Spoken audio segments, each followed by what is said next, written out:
Sa pakikipag-usap niyo doon sa House Prosecution Team, how would you assess the readiness of the congressmen in this upcoming impeachment trial? Masasabi ko na yung delay, Christian, has worked good for the prosecution team, no? Kasi nga since na-impeach siya prior to the election and months succeeding after that up to now, sa tingin ko tuloy-tuloy ang kanilang preparasyon at ngayon nadagdagan pa dahil nanalo ang mamamayang liberal, nanalo ang akbayan. I think nagandahan kumbaga sa basketball, lumalim ang bench, gumanda ang first five ng mga prosecution team with Laila and Chel coming in. Of course, hindi pa naman final yan dahil kailangan pa i-formalize po yan, di ba, sa pagpasok ng bagong Kongreso, 20th Congress. And technically, hindi pa natin alam kung sila ulit, tama ba? Kasi paano kung magbago yung leadership ng House? Well, yes, but sabi nila they have accepted the invitation. But tama ka nga kung mag-ibang leadership, let's say mag-ibang speaker din, kasi binoboto ng Kongreso yan kung sino yung kanilang 11-man panel, no? So nakita natin na may mga hindi pinala doon sa 11-man team nila. So I think may 2 o 3 bakante doon. So kung papasukan ito ni Laila at ni Chel, together with the private prosecutors, kasi meron silang public prosecutors, may private prosecutors. So I think it would be a very formidable team. Ang isa po kasing kinokonsulta rin dyan ay si Attorney Lorna Kapunan at I think mga 2 beses na po natin siyang nakausap dito sa Facts First about the upcoming impeachment trial. Kayo ba kung sakali, do you have any formal invitation to join the team of private prosecutors? Alam mo naman tayo, Christian, bilang abogado, pag tinawag ng pagkakataon, hindi naman tayo umaatras.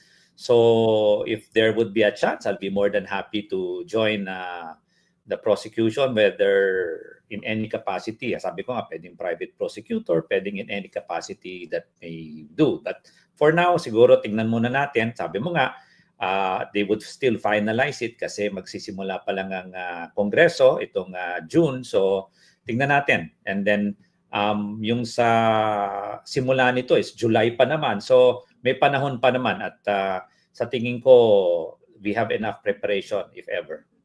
Okay. Ano ba yung ma-expect dito, no? Kasi nga ang dami nag-iintay dito dahil nakalagay sa konstitusyon shall forthwith proceed. Pero for one reason or many other reasons, talagang nagkaroon ng pagkatagal-tagal na delay dyan sa Senado. And finally, sumulat na si Senate President Chis Escudero kay Speaker Ferdinand Martin Romualdez na handa na yung Senado na tanggapin itong prosecutors, no, para formal na basahin yung mga articles of impeachment. Tama po ba? Can you explain that process?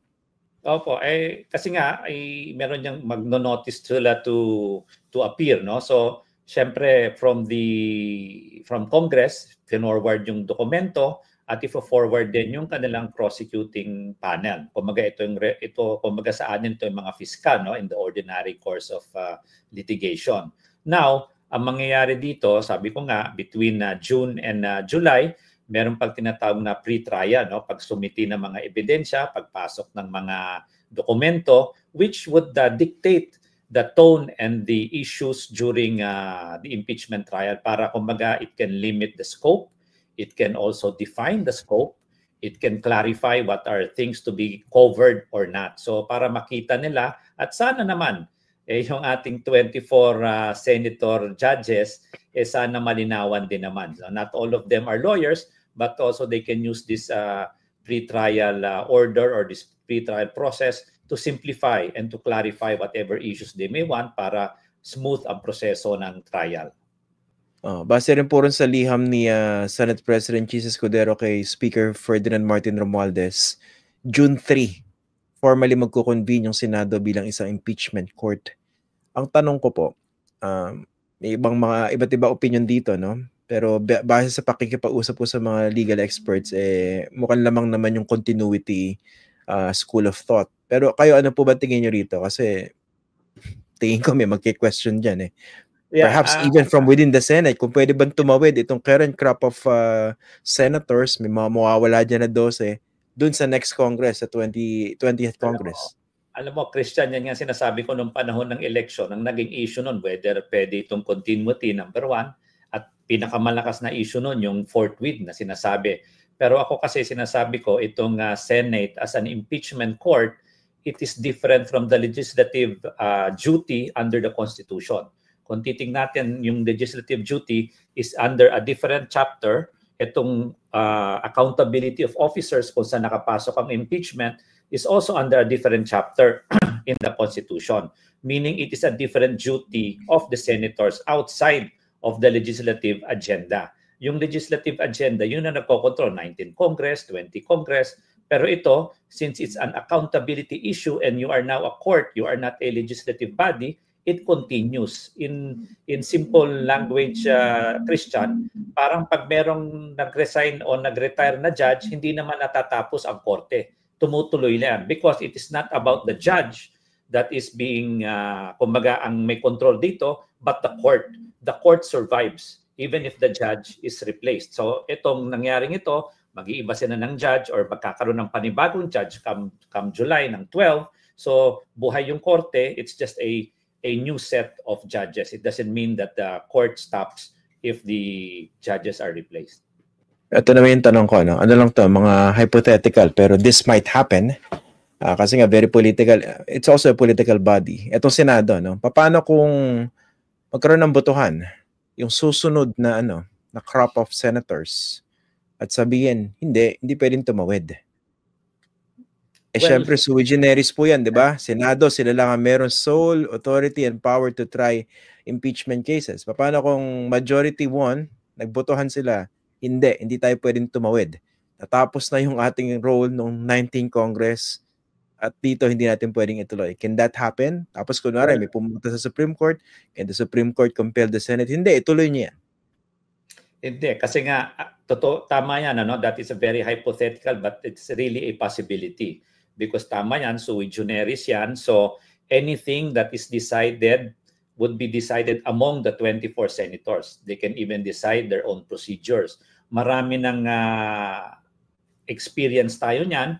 Meron na yung mga dating impeachment na meron ng ruling yung Supreme Court, pero yun pa rin ay binabalik nila sa Senado para botohan kung papayag sila sa ruling na yun ng Supreme Court, whether they agree or disagree. So at the end of the day, tama ka, Christian, yun pa rin mga senador ang magdedictate kung itutuloy nila at kung paano nila gagawin ang impeachment. However, tandaan natin, Christian, na alam mo ang mga Pilipino mahilig sa telenovela yan, mahilig sa K-pop drama yan. So sa akin, this would be the best telenovela, this would be the best K-pop drama, and kumbaga all 110 Filipinos or how many million Filipinos would be judging the senator judges. Titingnan nila sila. So they are not accountable to themselves. They are not accountable to whoever loyalties or biases they have, but they will be accountable to 110 Filipino people. I mean, the entirety of the Filipino people. So kung tama o mali yung kanilang gagawin, o kung makita yung kulay nila, kung talaga sila ba ay loyal sa Pilipinas o loyal sa isa o dalawang tao, doon magkakasubukan yan.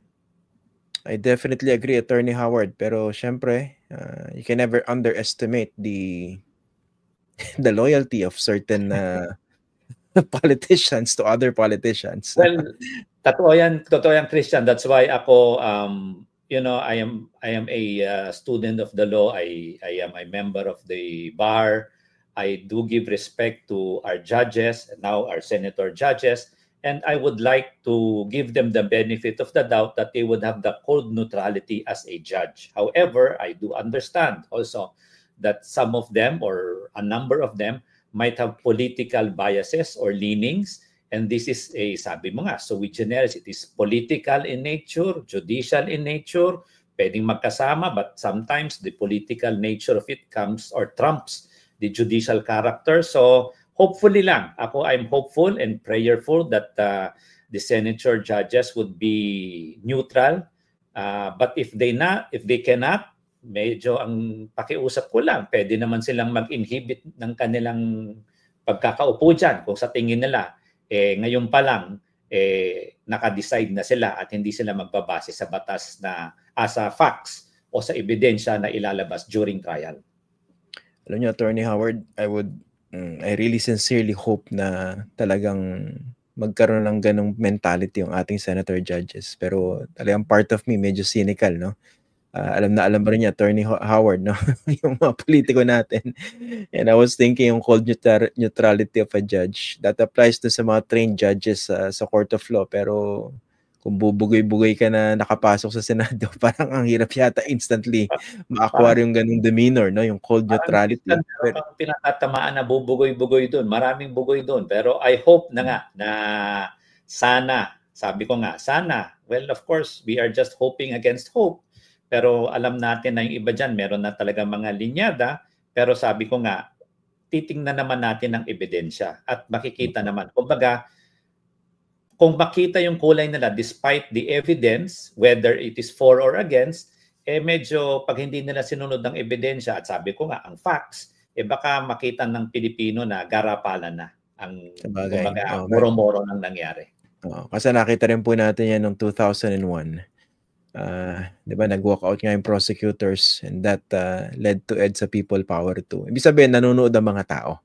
Di ba, nakabantay sila rin sa actuation ng mga senator judges. Siguro if we recall 2001, Christian, kumbaga bata pa tayo noon, marami pa tayong buhok noon. Pero kung titingnan mo noon, lamang din si ERAP sa impeachment. Lamang din si ERAP sa Kongreso. Pero nagbaliktad ng mundo. So ang mundo bilog, ang bola bilog, at sabi mo nga, at sabi nga natin, sana tingnan nila ang ebidensya. Hindi natin sinasabi malakas o mahina on one side or the other because syempre it is still to come out. Pero one thing is certain that I think both parties, whether the prosecution and the defense, took this time to prepare. So, pero tingin ko, I mean, nababasa ko naman yung impeachment complaint. Tingin ko medyo may basihan na baka may basihan para meron ikatakot si Vice President Sara. Hindi naman siguro ito bloodbath. Wag naman sanang sasabihin niyang ganon.